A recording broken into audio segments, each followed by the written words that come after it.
नमः संस्कृत। आज हम आचार्य भर्तृहरि के नीति शतक का 14वां श्लोक देखते हैं। श्लोक है वरम पर्वत दुर्गेशु भ्रांतम वनचरैः सह न मूर्ख जन संपर्क सुरेंद्र भवनेष्वपि। अन्वय इसका है वनचरैः सह पर्वत दुर्गेशु भ्रांतम वरम किंतु मूर्ख जन संपर्क सुरेंद्र भवनेष्वपि न वरम। हम बताते हैं कि जिस प्रकार से जंगलों में वनवासियों के साथ दुर्गम स्थानों पर चलना ये सब सुख देने योग्य है, किंतु अगर हमें इंद्र के दरबार में मूर्खों के साथ रहना हो तो वह सुख देने योग्य नहीं है। उसी चीज को यहाँ पे बताया गया है कि मूर्खों की संगति कितनी निंदनीय होती है, कितनी कष्टकारी होती है। उसी चीज को यहाँ बता रहे हैं कि कहते हैं कि वरम पर्वत दुर्गेशु भ्रांतम वनचरैः सह, कि वनवासियों के साथ जो जंगलों में रह रहे हैं उनके साथ जंगलों में रहना, पर्वतों पर रहना और दुर्गम मार्गों पर भ्रमण करना यह सुखावह है, अर्थात यह अच्छा है, किंतु उनके साथ रहना भी गुणकारी है। किंतु न मूर्ख जन संपर्क सुरेंद्र भवनेशु, किंतु मूर्ख जनों के साथ, मूर्ख लोगों के साथ जो विद्याविहीन है, विद्याविहीन मूर्ख नहीं होता है, विद्याविहीन गुणवान भी हो सकता है, लेकिन जो मूर्ख होते हैं जिनके पास आधा ज्ञान है, उन मूर्खों के साथ इंद्र के भगवान दरबार में भी रहना, उनके महल में भी रहना क्या है, वह सुखावा नहीं है, क्योंकि वो अपने ज्ञान पे अटल रहेंगे। अगर विद्या विहीन इंसान है तो उस सीख करके बुद्धिमान बन सकता है। कहा भी गया है कि गुणवान बुद्धिमान ज्ञानवान बन सकता है, लेकिन ज्ञानवान बुद्धिमान नहीं बन सकता, यह कहावत है। तो अगर हमारे पास बुद्धि है तो हम बुद्धि के बल पे ज्ञानवान बन सकते हैं, किंतु अगर हमारे पास ज्ञान है और बुद्धि नहीं है तो हम बुद्धिमान नहीं बन सकते हैं। इसलिए बुद्धि की बहुत महत्वपूर्ण होता है। ज्ञान तभी आएगा जब हमारे पास बुद्धि रहेगी। यहाँ पे वही चीजें बताई गई हैं कि ज्ञान की बात नहीं, यह बताया गया है कि मूर्खों की संगत में रहना अच्छा नहीं है, वह सुख देने योग्य नहीं है, कष्टकारी है।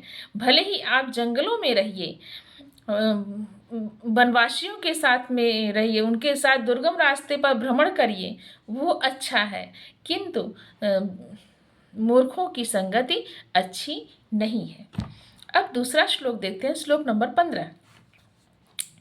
शास्त्रोपष्कृत शब्द सुंदर गिरह शिष्य प्रदेयागमा विख्याता कवियो वसंति विषये यस्य प्रभो निर्धना तज्जाड्यम वसुधाधिपस्य कवियो ह्यर्थ पिनापीश्वरा कुत्स्या स्युः कुपरीक्षका ही मणियो यैर्घतः पातिता। अब इसका अन्वय देखते हैं। कहते हैं कि शास्त्रोपस्कृत शब्द सुंदर गिरह शिष्य प्रदेयागमा विख्याता कवियो यस्य प्रभो विषये निर्धना वसंति तत् वसुधाधिपस्य जाड्यमहि कवियोर अर्थ बिनापीश्वरा ही कुपरीक्षका कुत्स्या स्युः यैर्मणयोर घतः पातिता। अब यहाँ पे बताते हैं कि यदि कोई सुंदर वाणी वाला हो, विद्वान व्यक्ति है और वह निर्धन है, योग्य विद्या देने वाला है, लेकिन उसके पास धन नहीं है और वह राजा के दरबार में भी रहकर वह योग्य व्यक्ति जो ज्ञानवान है, शास्त्रों से विभूषित है और उचित विद्या देने वाला है, प्रसिद्ध कवि है, वह अगर राजा के दरबार में रह करके भी निर्धन रहे तो वह क्या है, वह राजा निंदनीय है। जिस प्रकार से महान मणियों को जो अच्छे से उसका परीक्षण नहीं कर सकते हैं, उनको यह नहीं पता कि यह मणि है कि पत्थर है, तो उसका निम्न मूल्य लगा देते हैं, उचित मूल्य न लगाकर निम्न मूल्य लगा देते हैं, वह लगाने वाला वह कुपरीक्षक निंदनीय है। वहाँ पे वह मड़िया नहीं निंदनीय है, वह जो परीक्षण करने वाला है वह निंदनीय है। इसी चीज को यहाँ पे बताया गया है। कहते हैं कि शास्त्रोपष्कृत शब्द सुंदर गिरह शिष्य प्रदेयागमा विख्याता कवियो यस्य प्रभोर विषय निर्धना बसंती। कहते हैं कि शास्त्रोपष्कृत शब्द सुंदर गिरह जो शास्त्रों से विभूषित है, शास्त्रोपष्कृत शब्द शास्त्रोपष्कृत जो शास्त्रों से विभूषित है, शब्द सुंदर गिरह और सुंदर शब्द मनोहर वचनों वाले हैं।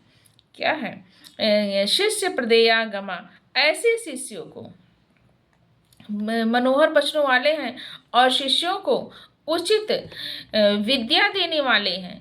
ऐसे प्रसिद्ध कवि विख्याता कवियो यस्य, ऐसे प्रसिद्ध कवि प्रभुर विषय निर्धना वसति तत् वसुधाधिपस्य।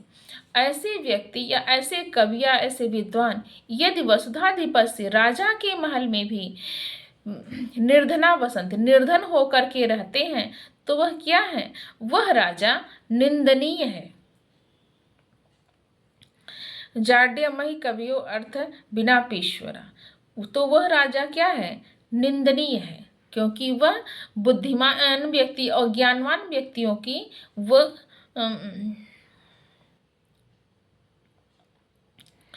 सम्मान नहीं करना जानता, वह उसे उसका अपमान करेगा। उसके घर में वह निर्धन होकर के रहता है, तो यह राजा की कमी है। राजा को उसे अच्छे से अच्छा सम्मान देना चाहिए, उसे निर्धन करके नहीं रखना चाहिए। आगे कहते हैं कि कुत्स्यास्यु कुपरीक्षका ही मणियो यैर्घतः पातिता। तो कहते हैं कि जिस प्रकार से जो महान मणियाँ क्या होती हैं, कुपरीक्षकों की वजह से जो उसका परीक्षण न कर सके, उस मणि को पत्थर बताए, पत्थर समझ कर उसकी पहचान नहीं कर सकता यह मणि है कि पत्थर है, उसका उचित मूल्य न लगा करके निम्न मूल्य लगाता है। अर्थात जब हमें यह पता रहेगा कि यह क्या है, मणि है, तो हम उसको अच्छा मूल्य दे सकते हैं, उसका अच्छा मूल्य लगा सकते हैं। किंतु जब हमें पता ही नहीं है मणि है कि पत्थर है, तो हम उसके बारे में नहीं पत्थर का ही दाम मूल्य लगाएंगे। यह मणि की गलती यहाँ पे नहीं है, यह परीक्षक की गलती है।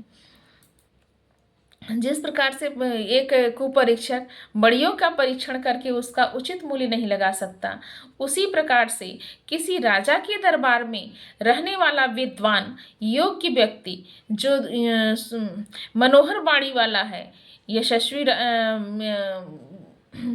शास्त्रों से विभूषित है, अगर वह राजा के दरबार में रहता है, राजा के दरबार में निर्धन रहता है, तो वह राजा निंदनीय है। वह राजा क्या है? मूर्ख है, उसकी वह राजा कहलाने योग्य नहीं है। इसी चीज को यहाँ पे बताया गया है। धन्यवाद।